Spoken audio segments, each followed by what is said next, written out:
Out of my 4 students that I gave the lesson to, Rick was the first one. He was the lefty, a little bit bigger guy, and he had a really good season so far in golf and was shooting some of the best scores he ever has.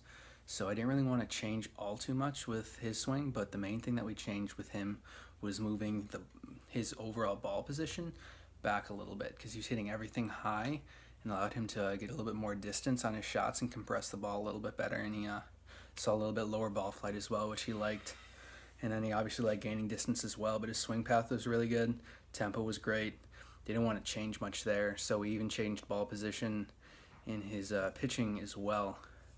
But besides that, that's pretty much we tried changing his setup a little bit because his feet are a little bit close to the target, and that really didn't end up going too well, even throughout all the 4 lessons. So we kind of just went back to his regular stance for that and decided that was fine.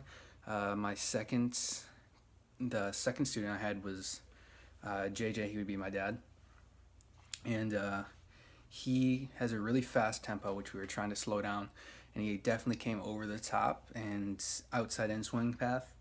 So we tried to get him, or I tried to get him swinging through the gates, which worked out really well, and he actually started having a nice draw at the end and as well gained distance on all of his shots.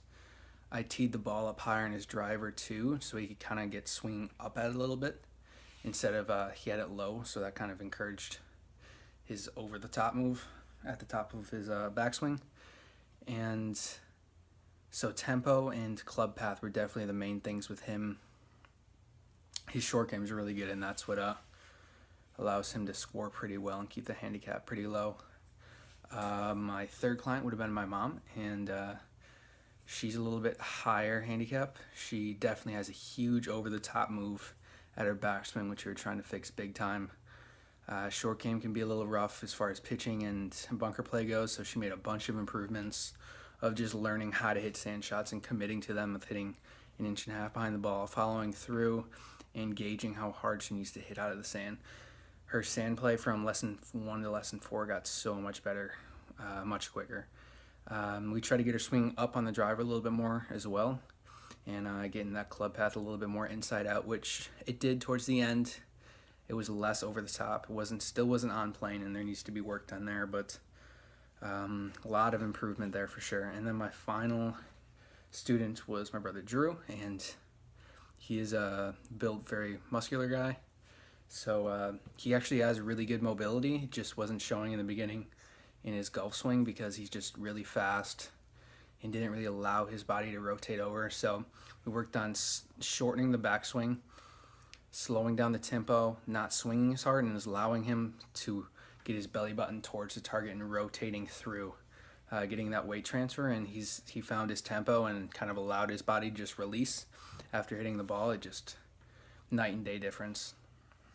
And him, as far as pitching too, he's very, very wristy, kind of just with his pitching and even bunker play. So we tried to really limit that and get it, just go back to the chipping and pitching basics. And he really showed some improvement there, which you can see in the videos as well. His swing plane was really good. He hits the ball straight. And everybody seemed to make really solid improvements throughout the entirety of the 4 lessons. So that was really great to see.